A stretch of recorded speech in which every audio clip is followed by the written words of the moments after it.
un abogado.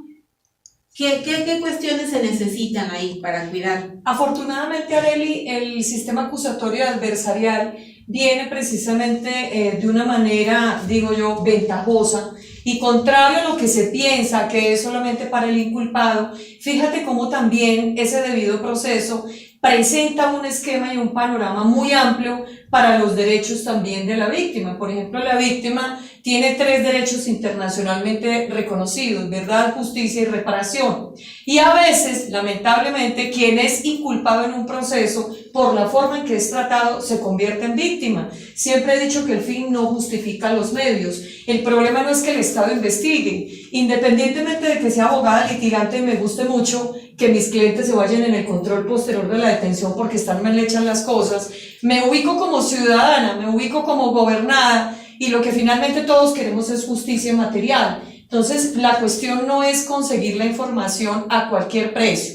Si necesitamos entrevistar a alguien, por ejemplo, que se distinga si es con fines de tenerlo como testigo o si es con fines de tenerlo como indiciado, pero adicionalmente si es como víctima, y si es como víctima, pues no es lo mismo, por ejemplo, una víctima menor de edad en ciertos delitos que una víctima adulto. Es decir, todas estas formas y todas estas cuestiones se deben ajustar a ciertos requisitos, a ciertas reglas, y deben respetarse. Y es el proceso penal acusatorio el que nos debe permitir precisamente develar estas cuestiones, porque todas las pruebas que salgan de esta información que tuvo un origen con semejante vicio, pues obviamente va a impactar negativamente el proceso. Y la idea es que un proceso se lleve a feliz término, pero no sacrificando derechos fundamentales. Muy cierto lo que tú dices. Fíjate que yo encontraba una nota donde decía anomalías en el debido proceso a indígenas. Hasta marzo de 2018, 6.689 personas fueron encarceladas injustamente. Indica CDI, donde dice que fueron violentados sus derechos las poblaciones indígenas por no contar con un perito traductor. Vamos a un corte y ahorita regresamos, amigos. Muy bien. Vamos bien ahí en redes. Sí. Ahí. Oye, déjalo que corra en un solo teléfono, necesito que corra toda la hora. Okay. O agarras ese porque no me está funcionando. No, este es el que está grabando el video. Este es el video que se hace aparte. Entonces, eso. Porfa, ¿no? Sí, muy bien. Porfa, si quieres. Lo que sí se está interrumpiendo, ¿eh? Sí. Por el internet. Sí, ya vi. Y ahí es donde se corta. Porque por la señal, pero. ¿Tienes la señaleta? No, pero ya si me salgo se va a cortar. Ya ahorita yo creo que sí, ahí en esa cuestión. Listo.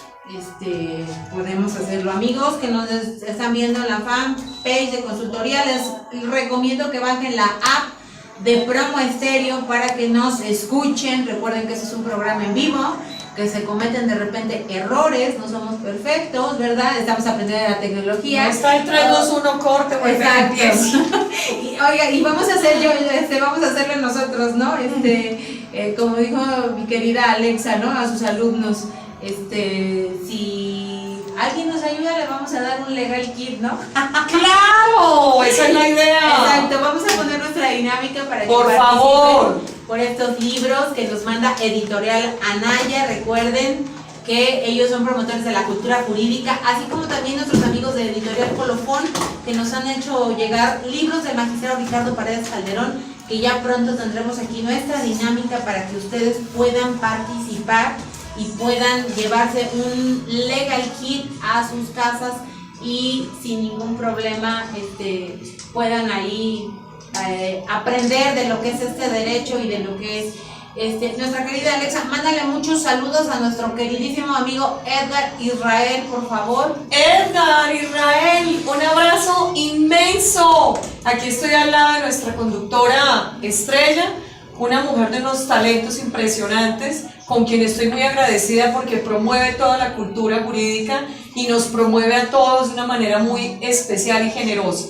Para ti un abrazo y aquí seguimos. Estás escuchando Promo Estéreo. Y pues aquí estamos, amigos, ya saben que aprendemos todos los lunes, infinidad de cosas y también síganos en la página de Promo Estéreo, tiene su canal de YouTube y también Consultoría Jurídica tiene su canal de YouTube como Consultoría Jurídica Ontiveros, ahí pueden seguirnos y ahí pueden suscribirse y ver nuestros videos en vivo que los subimos, inclusive los subimos sin cortes comerciales para que ustedes... Y sin editar, sí, con claro. todo y errores. Sí. ¡Al natural! ¡Al natural! Que es lo mejor, ¿no? Ahí en esa cuestión. Ajá. Y pues déjenme comentarles que nuestra querida amiga Alexa estará participando en la Escuela de Empoderamiento Ciudadano. Ella estará dando un taller. Mándenos un WhatsApp, también recuerden que pueden hablar a cabina 7031-5972 para todos aquellos que están ahí. Recuerden que estamos pendientes, recibimos sus llamadas, sus mensajes y pues hoy no viene Steffi porque está malita, pero aquí estamos gustosamente. Steffi, un saludo. Nosotros trabajando con ustedes como todos los lunes, hablando de temas importantes. Recuerden que este programa, como se los hemos dicho desde el día 1, no es un escaparate. Aquí trabajamos para la ciudadanía, no cobramos un peso por invitarlos. Si en otros lugares lo hacen, pues ya es cuestión de cada uno. Nosotros hacemos con alma y corazón, créanos, este trabajo para obtener resultados, para cumplir objetivos en apoyo a la ciudadanía que no tiene quien los represente. A veces todos los que nos llaman y han recibido asesorías gratis, gracias por confiar en nosotros, estamos aquí. Y es uno precisamente de los puntos que tiene el sistema. Tal vez creo que uno de los errores fue al inicio no estar lo suficientemente socializado. Entonces son estos escenarios los que además le indican a la gente que el sistema es lo mejor que le pudo haber pasado a México. Y ya regresamos, amigos, estábamos hablando de una nota que le comentaba nuestra querida Alexa. 6,689 personas fueron encarceladas injustamente.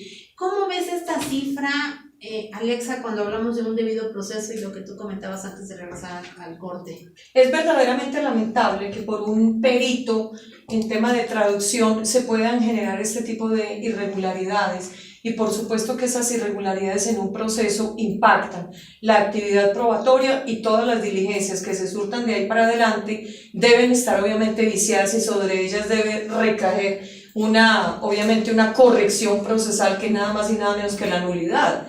A ver, es imposible que un proceso se desenvuelva, es imposible llenar las cárceles de personas que no han tenido la posibilidad de defenderse en términos de un idioma o un dialecto que puedan entender. O sea, es la mínima garantía saber por qué te están acusando, saber por qué te han detenido y de ahí para adelante cualquier información está contaminada en secuencia. Fíjate, esto es muy grave, ¿no? Porque hablamos de una población indígena en donde decía que el 91.5% enfrenta cargos por delitos contra la vida y la integridad corporal, libertad sexual, libertad personal, pero se les violentó el asunto de que pertenecen a una etnia y no hubo quien los representara en ese inter. Y surge entonces una inquietud, Arely, ¿no será que de pronto el fondo es una discriminación?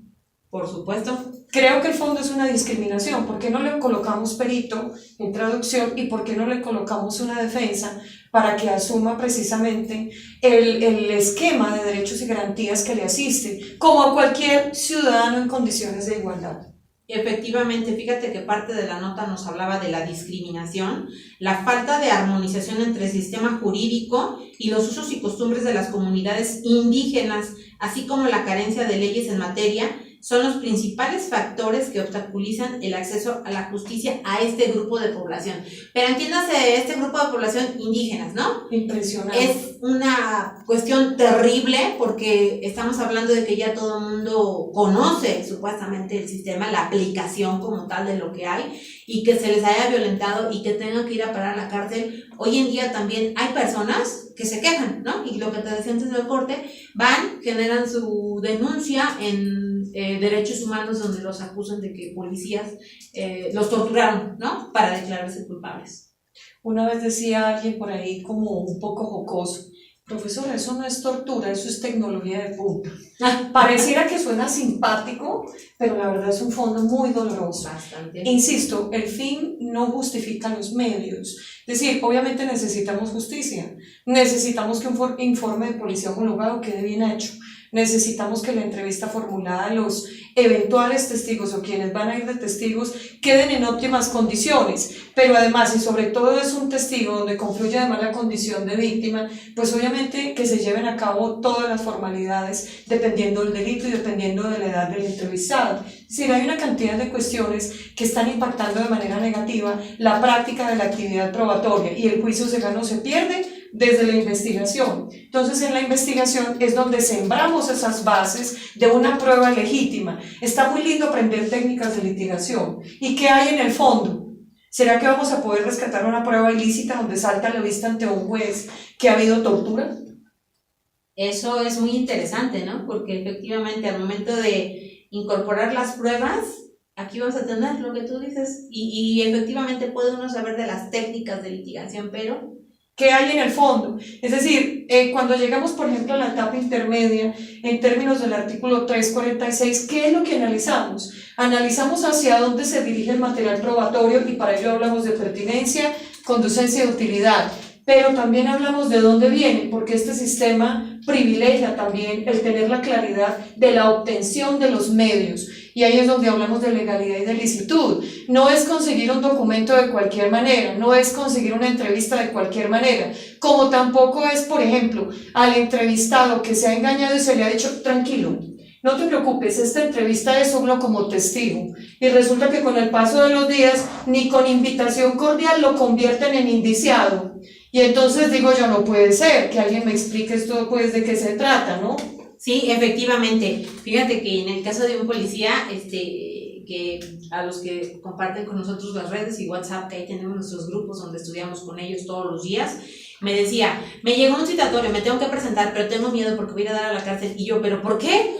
Me dice, es que yo fui testigo, nada más. Y en el informe, pues la ambulancia dijo y el paramédico mencionó y bueno, y me tengo que presentar. Me dice, ya es el tercer citatorio que me llega.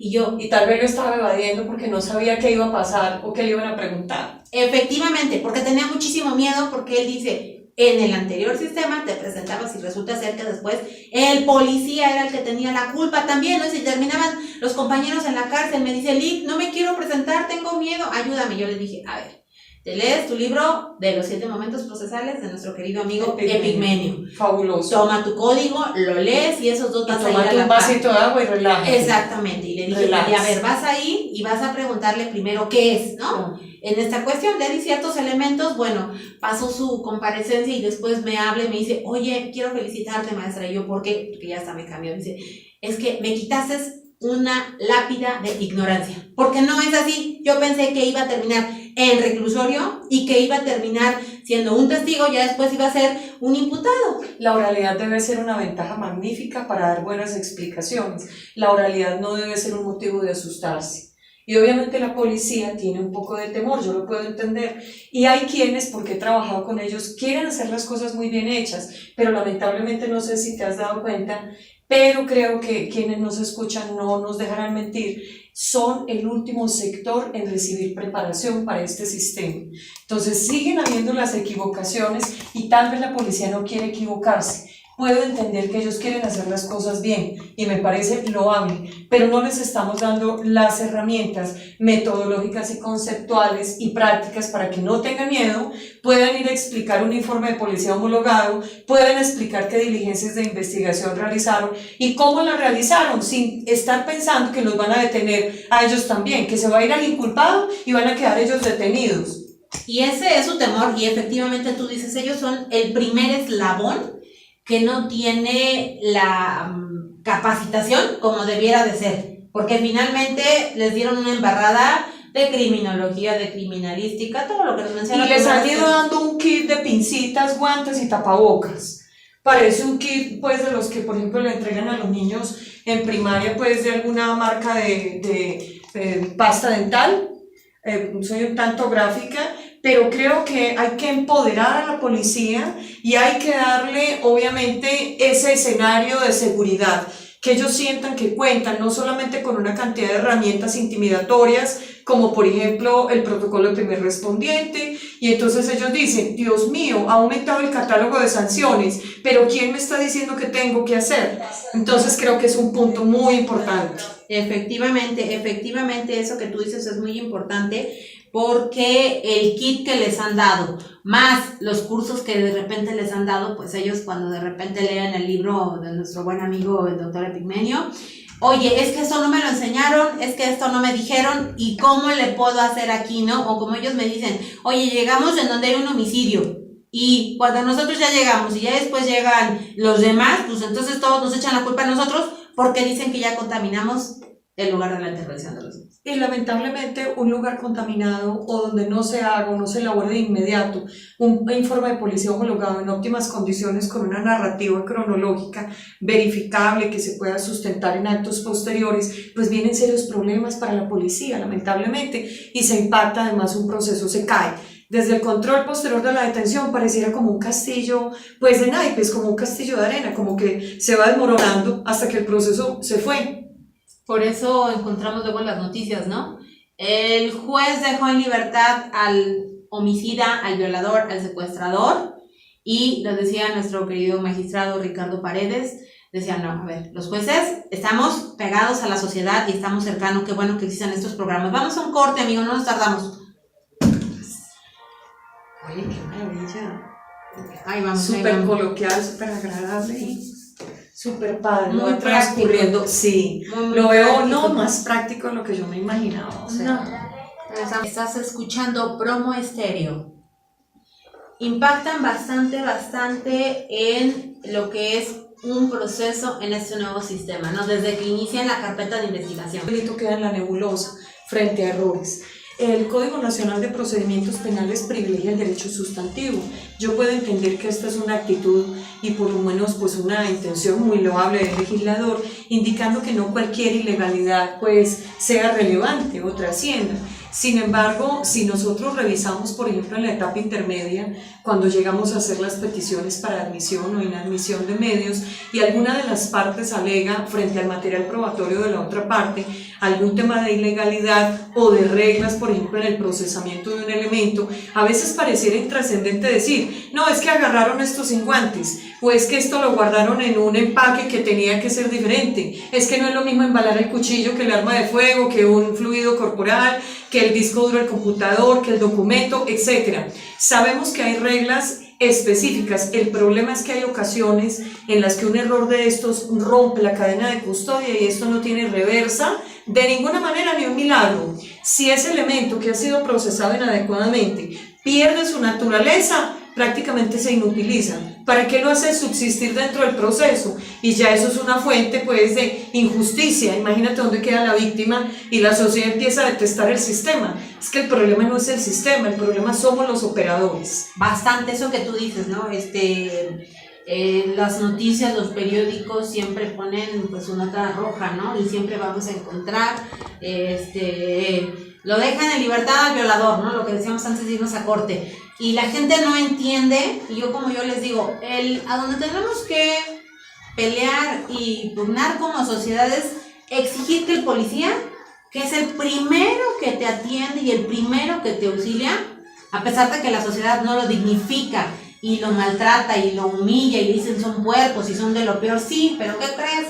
Que tenemos esa policía porque es lo que nuestro gobierno nos ha dado, porque nosotros como ciudadanos deberíamos de exigir que a ellos se les profesionalice, se les dé un buen sueldo, se les dé una excelente capacitación. ¿Cuánto tienes tú estudiando este sistema?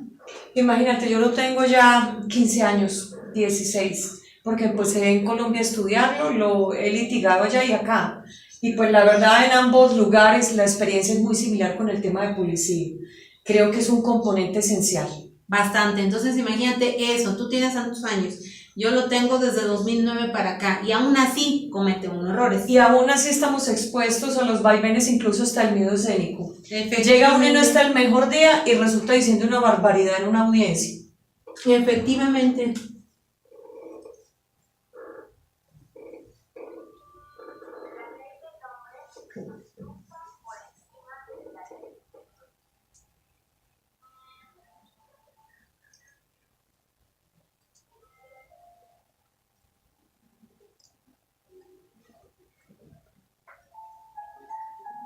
4, 3, 2.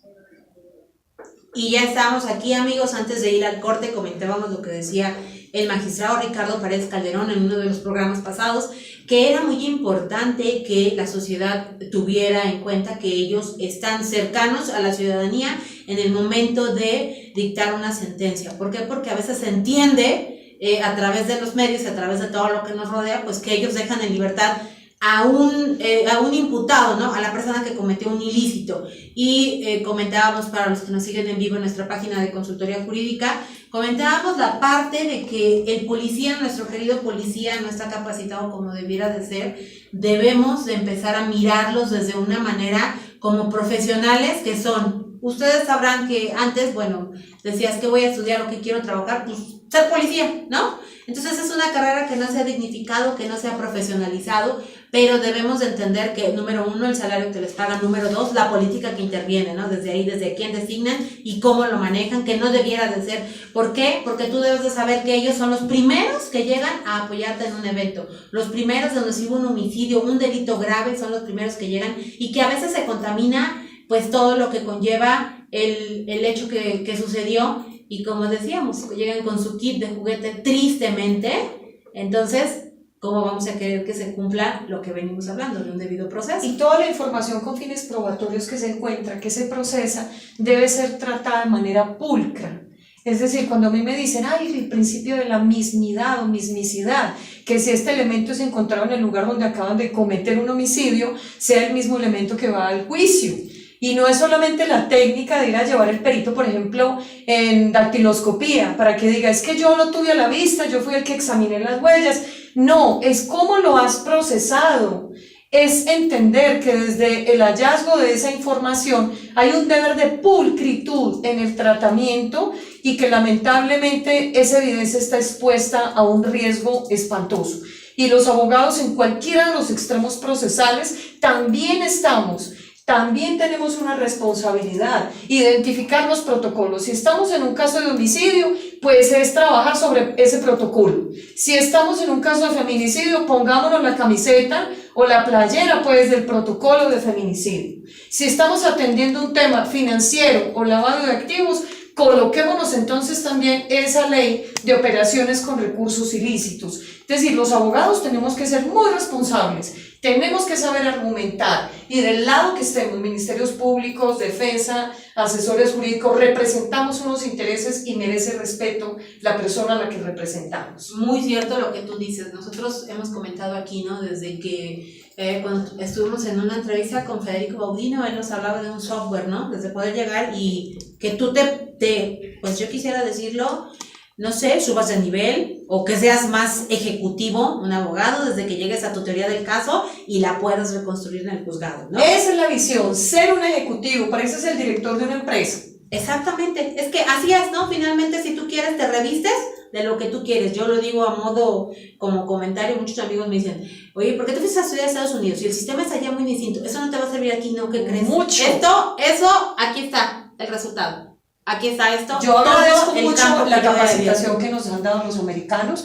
De hecho, yo estudié entre el 2000 a 2003 con los americanos en Colombia que fueron, y la verdad yo me siento feliz porque son las técnicas de litigación que conozco. Obviamente cada uno de nuestros países en Latinoamérica aterriza una propia trayectoria y bagaje jurídico. Por ejemplo, México es el único que tiene vinculación y yo donde llegue yo me hago responsable de aprender a litigar como me corresponde. Pero la verdad, yo le debo mucho a los americanos en su capacitación. Bastante. Entonces, esto que yo les comento es que tiene que ser uno muy ejecutivo. ¿Por qué? Porque ¿sabes qué pasa? Hay abogados que se van contratando por etapas. Nos decía nuestra querida Vero el programa pasado, que decía que de repente...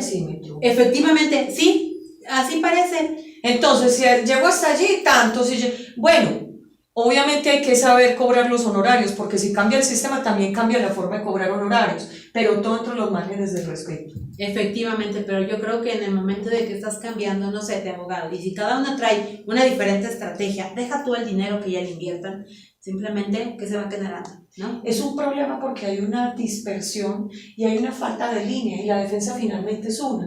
Y entonces más adelante lo que se puede presentar eventualmente podría ser una reposición del proceso. Entonces imagínate eso tan grave para la víctima y para la sociedad. Y yo diría, pues más para la víctima, ¿no? Porque estarla revictimizando.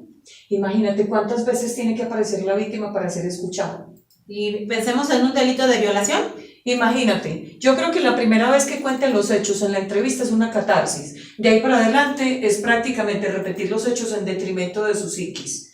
No tendrían por qué llamarla otra vez. Pues sí, pero a veces se pierde ese contexto y entonces se vuelve vulnerable la víctima y la están revictimizando y y entonces la víctima, por eso la ciudadanía dice, yo mejor no denuncio, ya mejor que se quede así. Le da miedo ser víctima y no solamente le da miedo haber sido victimizada, no, le da miedo apoyar la reconstrucción de los hechos y los procesos se caen. Efectivamente, ahí en esa cuestión. Entonces, pues sí tenemos un camino muy, muy largo por recorrer todo. Muy emocionante. Bastante, no, sí, por supuesto. Digo, cuando amas y haces tu trabajo así como tú, que nos das estos Bueno, yo soy extraordinarios libros, obvio que cuando lo pones en práctica y lo empiezas a ver, Mi hijo dice que yo tengo en todo una visión criminalística.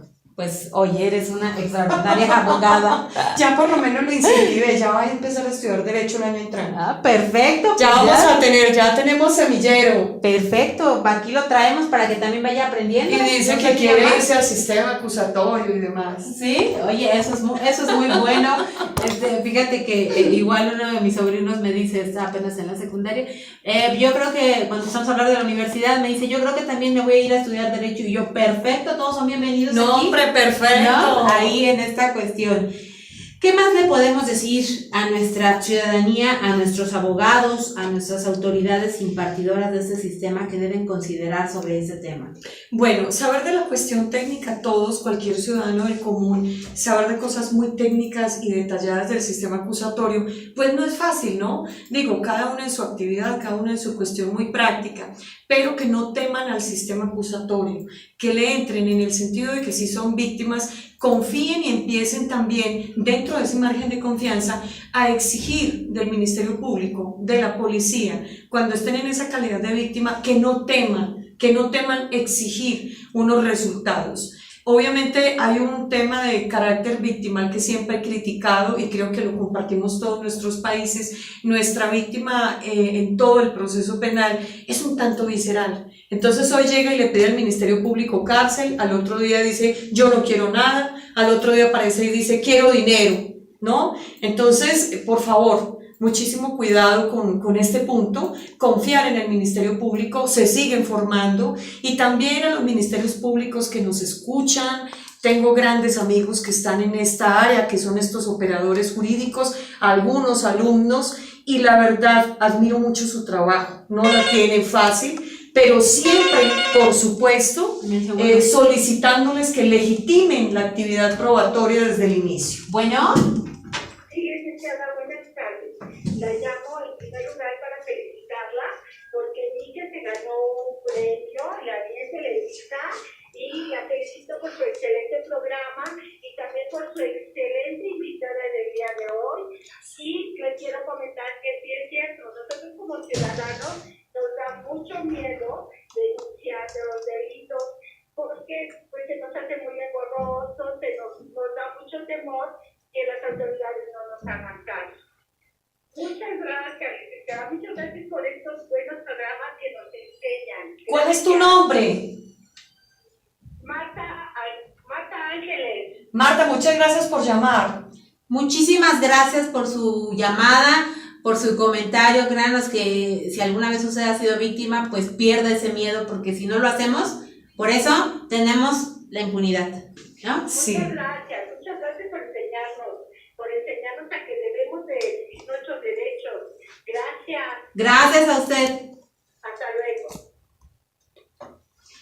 Vaya que es un tema bien especial y veo que ha levantado una fibra sensible, y aquí voy a tocar otro tópico, Are, y es lo que tiene que ver con el programa, por ejemplo, de protección a víctimas y testigos. Yo quisiera saber esto cómo va, ¿no? Qué interesante poder abordarlo, sobre todo teniendo en cuenta la situación que se está presentando, ¿no? Creo que hay que empoderar a la víctima a propósito del tema del empoderamiento. ¿Y tú crees que ese sistema funciona en nuestro país? Donde se habla de corrupción, donde se habla de impunidad. Hay que revisarlo mucho. Y yo te diría simplemente, ¿no? Ahí existe un Consejo Ciudadano en donde te dice denuncia, haz, y de repente te dicen tenemos a ciudadanos capacitados por cierta institución, y en esa institución de repente ves que van fulanito, perenganito, los mismos que se dedican a vender droga o los mismos que están cometiendo ilícitos. ¿Tú crees que la ciudadanía va a poder llamar y decir con esa confianza? Es muy difícil, hay cuestiones muy complicadas. Ya alguna vez sugerí en algún evento académico, sugerí que, por ejemplo, en la página de la Procuraduría General de la República, lo que estamos viendo que sería una Fiscalía General de la Nación o de la República, se abra un link de denuncia ciudadana sobre la plataforma, para que hayan esas denuncias, obviamente con seguimientos, porque nos colocamos del otro lado y tampoco es que podamos procesar a la gente con anónimos, pero sí considero que las denuncias deben atenderse, entonces sí considero que esto debe encauzarse. Bastante. Vamos a un corte, amigos, ahorita regresamos. Ahí vamos, miren, redes, nos felicita González Victoria, te manda felicitaciones por instruir en especial a los primeros respondientes, ¿no? La necesidad del policía es que la prueba a partir de ellos, imagínate, se muere. Hágame el favor el informe de policía homologado como anda. Yo he tumbado más de un control posterior de la detención por eso. Por eso, efectivamente. Amigos, ya regresamos. Nos están llamando a cabina 7031-5972, ya estamos aquí en vivo para recibir sus llamadas. Bueno, Promosterio. Buenas tardes. Buenas tardes. Habla Andrea Juárez, y solamente para felicitarla por su programa. Sí es cierto, da mucho miedo denunciar, porque la verdad es que nos sentimos tan desprotegidas que no sabemos cómo actuar, no sabemos si están de nuestro lado o no. Esto es bien difícil para nosotros. Y bueno, licenciada, aprovechando, he seguido su programa, no me he atrevido a participar, me gusta mucho y la quiero felicitar porque el premio que usted se ganó, la verdad es que lo merece. Siempre es un aliciente escuchar cierta directriz que nos puede dar. Muchísimas gracias, Andrea. Mándanos un mensaje a la página cuando tú quieras perder ese miedo. Nosotros te capacitamos, te damos aquí todas las herramientas, créeme que se puede, y gracias de verdad porque nos escuchas y nos sigues. Sí, yo te lo he recomendado a mis amigas porque sufrimos un incidente que ya habrá oportunidad de comentarle y realmente nos sentamos pues muy expuestas. Me imagino, ahí. El Ministerio Público estaba con nosotros, con nuestra contra, y nosotros éramos las víctimas. Realmente fue terrible. Me imagino. Pero con ustedes hemos encontrado cierto aliciente, cierta directriz y éxito. Muchas felicidades por ser, muchas felicidades por estar y gracias. Gracias, hermosa, por tu llamada. Mándame un mensajito y por ahí te vamos a estar invitando a las clases. Gracias. Hasta luego. Fíjate, Ari, que escuchando a la persona que acaba de llamar, se me ocurren dos cosas. Una, primero, mujer, yo creo que vas a quedar súper comprometida para traer a alguien de la Comisión Nacional de Derechos Humanos. Esto, mejor dicho, pues es una cosa que creo que lo están pidiendo hoy quienes nos están contactando a través de la línea. Y dos, decirles a nuestros ministerios públicos que instruyan muy bien a la policía, por ejemplo, en la entrevista de las víctimas, por favor. A veces parece que revictimizan y hasta regañan a la víctima. Oye, ¿y usted entonces por qué estaba vestida así? Yo cuando les doy clase de técnicas de entrevista, le digo, por favor, traten a la víctima como una porcelana. Tiene grietas, no la acabe de romper más en su esencia, por favor. Bastante, eso que tú dices es muy cierto.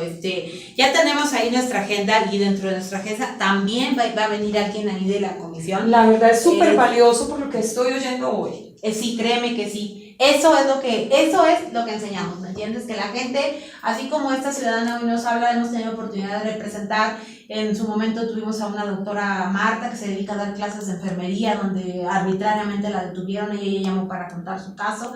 Este caso del policía que te comentaba, que van perdiendo esos miedos, ¿no? A lo mejor tú y yo no tenemos miedo pues porque nos dedicamos a esto, ¿no? Nos toca hablar todos los días y bueno, nos tienen que oír. Efectivamente, ¿no?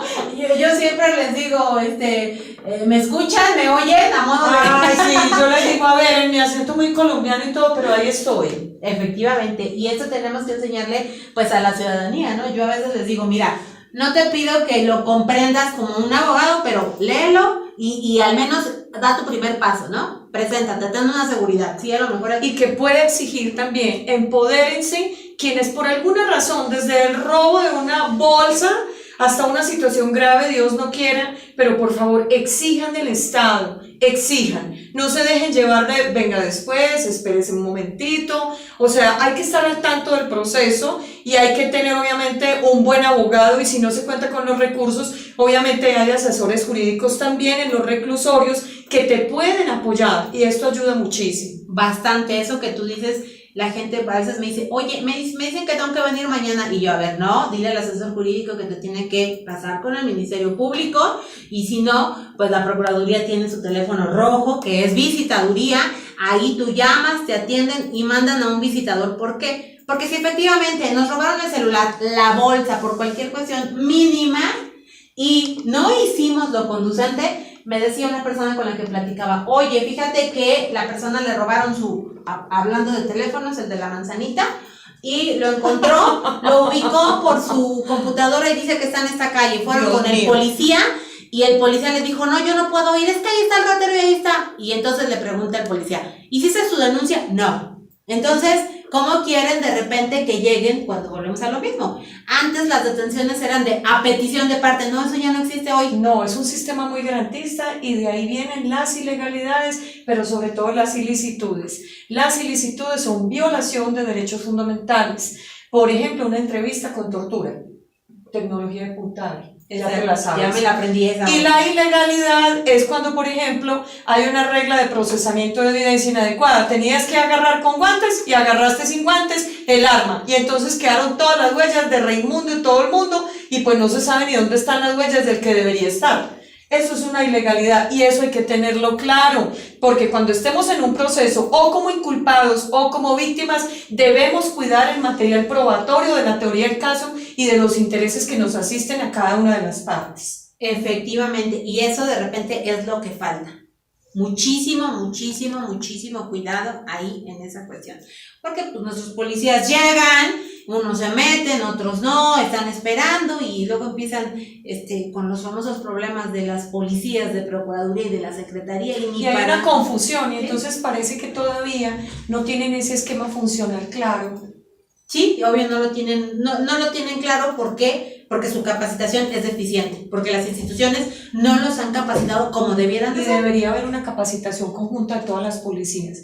Eso estaría maravilloso, hacerlo teórico y hacerlo práctico, y ponerlos en lugares simulados de los hechos para que entren en los tiempos y puedan practicar. Y cuando lleguen a la realidad, no estén practicando en la realidad. Efectivamente, sí, porque en la realidad llegan y por eso se cometen los errores y muy cierto. Y los abogados llegamos a las audiencias y no practicamos. Así que llegamos en serio y pedimos que los procesos se vayan cayendo y se van cayendo. Efectivamente, como tú dices, hay procesos que por su informe de policía homologado.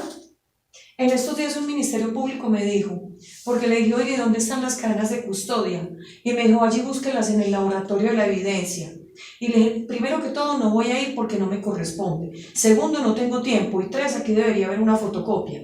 Y el proceso se va cayendo. Efectivamente, por esos errores, por no saber. Parecieran simplezas. Entonces, por favor, tanto el inculpado como la víctima, asesorarse, hablar con su abogado, además colaborar. Por ejemplo, si su abogado le dice, oiga, tiene tal documento, necesito tal información, necesito tal perito, y entonces revisar cuáles son los peritos que nosotros podemos asumir por costos con nuestro abogado, o ir entonces conforme al Código Nacional, que también te dice excepcionalmente que te puedes apoyar en el Ministerio Público para que te practique un acto de investigación.